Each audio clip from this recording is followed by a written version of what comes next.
Hello everybody and welcome back again. My name is Steven and welcome back to Katawa Shoujo. So let's jump back into this fabulous game. Okay. The hands on the clock finally set me free from the tedium of yet another fun-filled class. Getting up from my seat provides to be more of a problem than I had anticipated. My legs are killing me from the morning's run. Maybe doing these with Emmy isn't such a hot idea after all.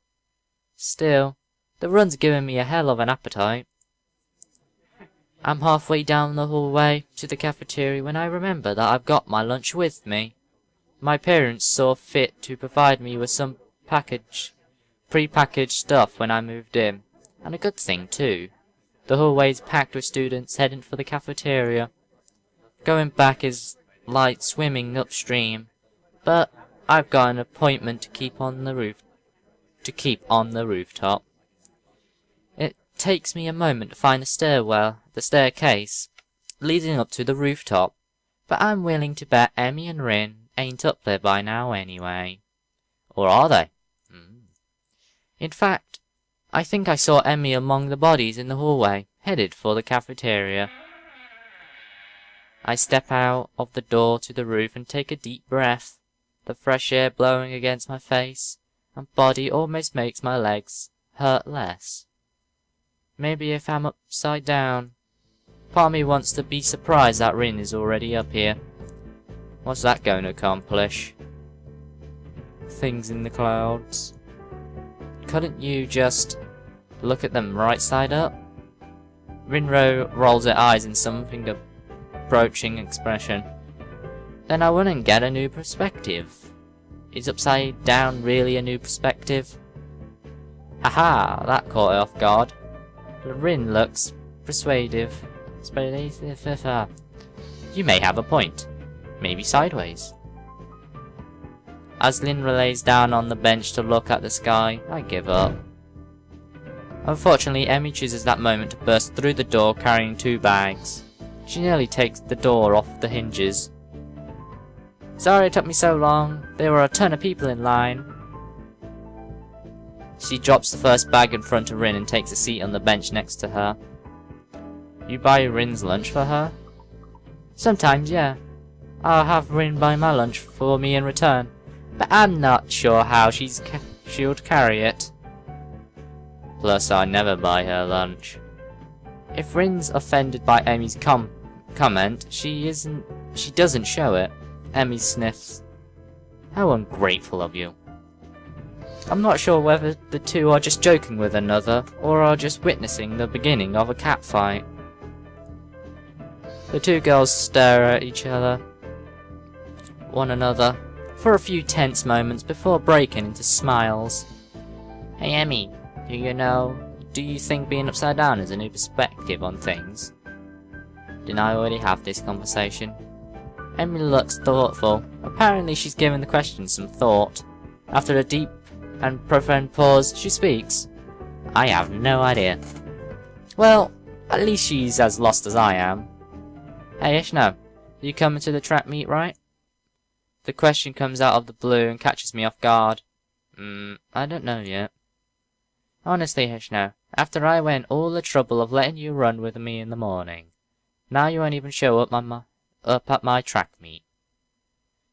Wasn't she the one that asked me to run with her? Actually, she didn't even give me much of a choice in the matter. Wait, no, I didn't say that. She beams at me as if I just agreed to give her $1 million.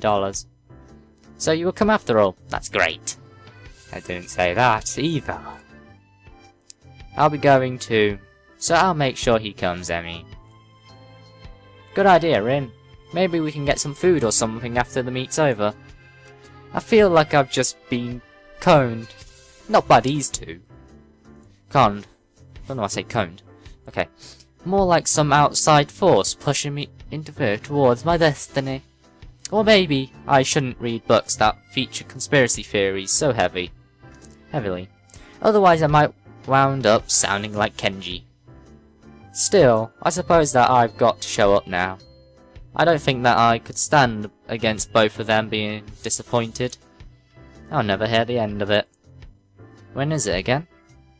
Next week, silly. I told you in a few days. I just told you a few days ago. No, you didn't. I forgot. Well, you won't forget to come along, will you? Of course I won't. I'll even make a note on the calendar or something. Rin nods, Hanji. That's probably a good idea. You know, unless time changes its course. It can do that? Rin gives a encouraging shrug. It hasn't yet, but you never know. This time it's Emmy who gives a shrug. I suppose it can't be helped if it happens. Not unless you're a time traveler or something. You don't actually think that could happen, do you? I don't think we do we? Rin shrugs again. That seems to be her default response to anything.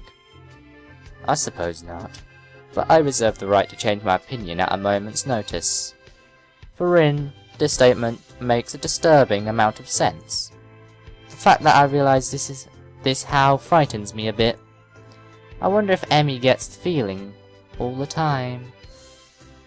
If she does, she's showing not If she does, she is not showing it, though Emmy merely nods.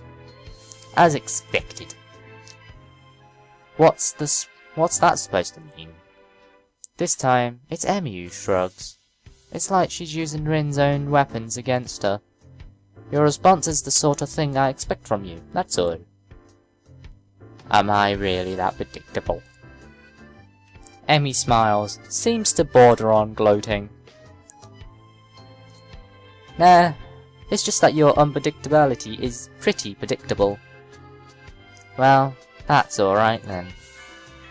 I don't get the chance to see whether Rin's being curious or not, as the bell rings.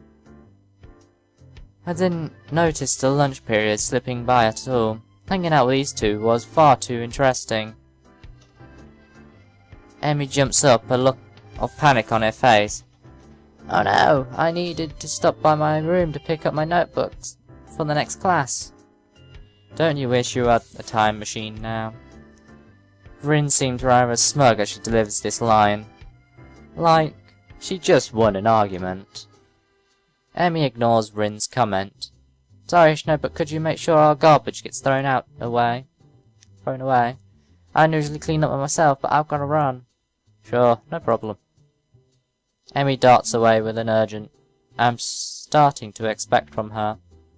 I don't bother asking Rin why she couldn't help. She's already seems to be preoccupied with something else entirely as she wanders off. She's probably used to Emmy taking care of cleanup, and for some reason, I doubt Emmy's ever raised the issue with her. Cleaning up from lunch doesn't take long, so I have plenty of time to toss our garbage and get to class. Misha greets me with a wave and a dubious grin as I walk through the door. Didn't you see you in the cafeteria, Hishan? Yeah, I decided it was too crowded there. Misha's grin gets even wider. Oh, really?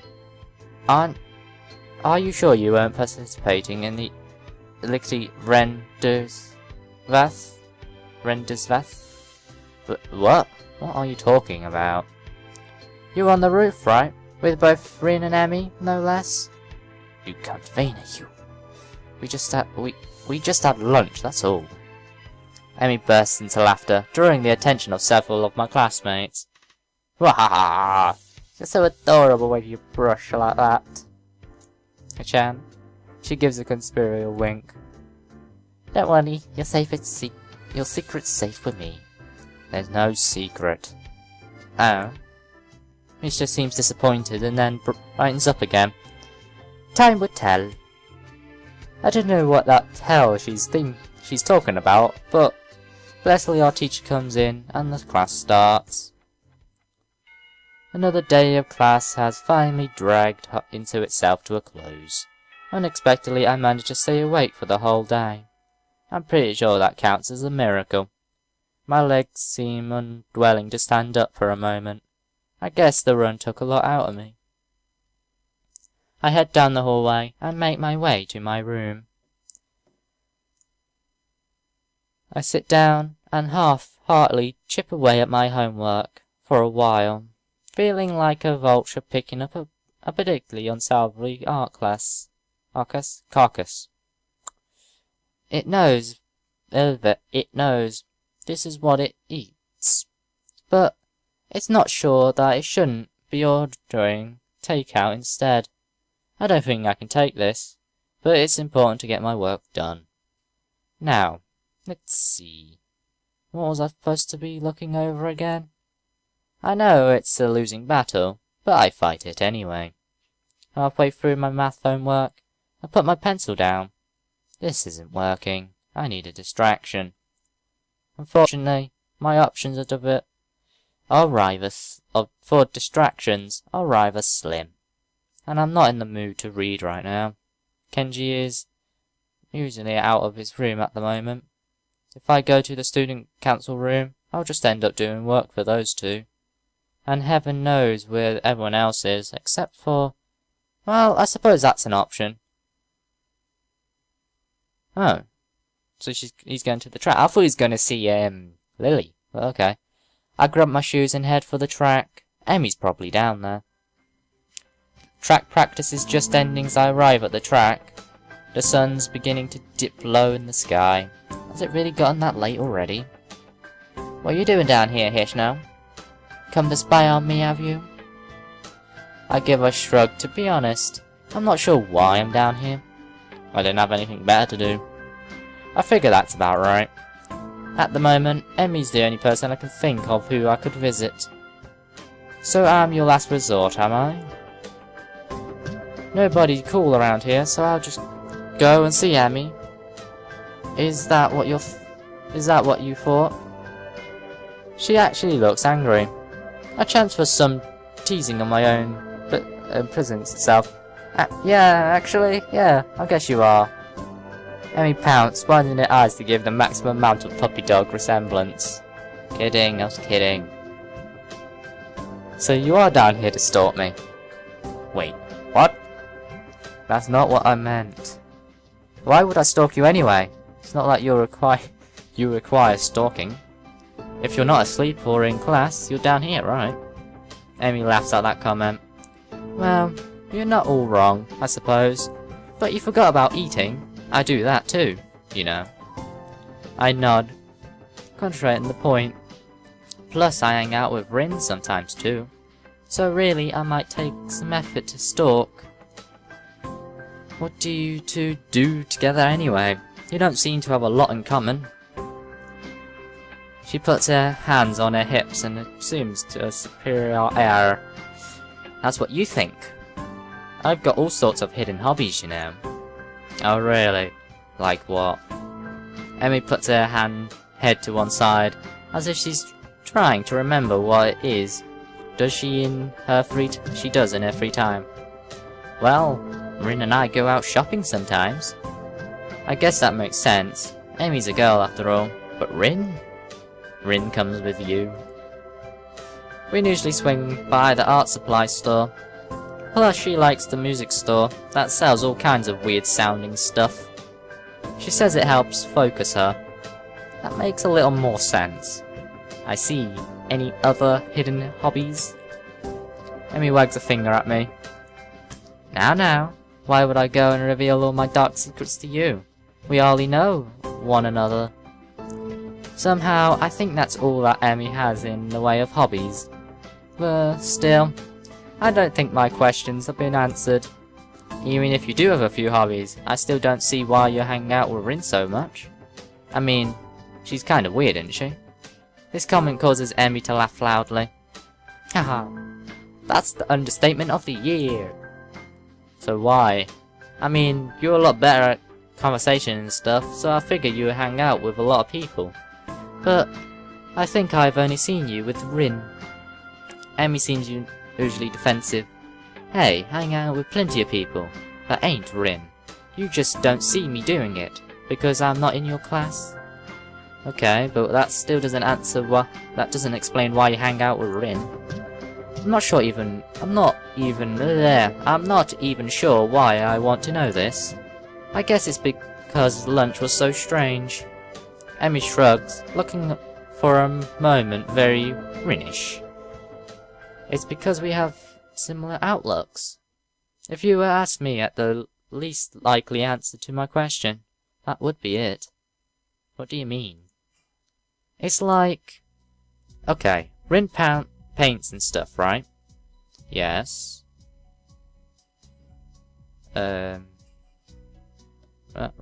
What's going on? Yes. I'm not sure where this is going. Well, I run. And that's why we're similar.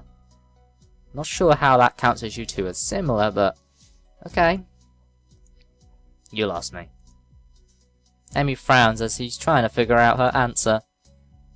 Well, maybe it's that we do things for the same reasons. Yeah? You know, we follow our passions. So you're passionate about running and Rin's passionate about art, is that it? Well, sort of. Let me think. Well, Rin explained it to me once, but I don't know how much of it I followed. Not surprising. I think any explanation from Rin would probably confuse anyone. She says both chase after an extreme. Like, she's always trying to find a new way to show a particular feeling or something. And I run because of the feeling I get from it. And since we don't allow ourselves to be slowed down by anything, we make a condition based on that. What do you mean, slowed down by anything? Emmy looks surprised and points to her legs. You know, because I'm a runner and Rin's a painter even without arms. So we respect each other's determination. And that's why we hang out. I think. Well, I'm not sure that made any sense to me, but from Emmy's sheepish expression, she's not sure about it either. Honestly, it's not something I think about much. We just get along. I think it's really all that matters. I suppose she's got a point there. Another question strikes me, and since I've got nothing better to do, I ask it. So what got you in running anyway? Oh, I've been running since I was really little. My dad was a runner, and so soon as I could walk, he started teaching me how to run. It was our father/daughter thing, you know? Our own mutual hobby. Ooh. She's got a dark secret. Dun dun dun. A shadow crosses her face. I'm only shocked to see her looking sad. Did something happen between them? Man, I don't have a lot of time left. Sorry, but I've got a few more laps in before I go see the nurse. She races off around the track, hair steaming in the wind. It seems to me she's going a lot faster than she was this morning. As she rounds the track, I glance a glimpse of her face. It's much as the same as it was in the morning, but her eyes seem to have taken on a darker red, harder edge. I guess she's right. I don't really know much about her. I watch her run for a little while, and then stand up and head back to my room. Hey! She spots me leaving and waves to catch my attention. Don't forget, same time tomorrow morning, got it? Got it.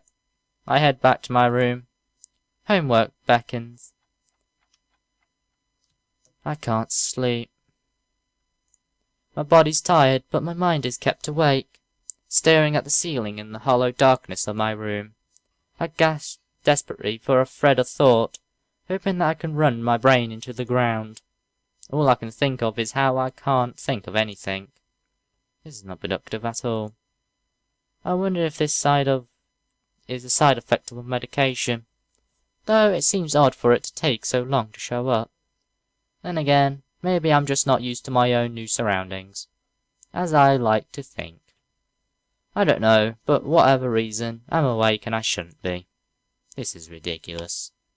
Annoyed at my body's stiffness, I get out of bed and look at my clock. 4 in the morning. Last time I checked it was only 1, so maybe I slept a little. I don't know. I throw on some clothes and head out of my room. A walk might do some good. I'm surprised how chill the air is to the relative warmth of the day. I can almost see my breath as I wander the campus, waiting for the sun to come up, or for me to fall asleep. At this point, either option works for me. I find myself at the track, where the first time, Emmy's not out running. I suppose that makes sense. It's too early even for her. The bleacher seats are cold, but at this point, I welcome the ascension.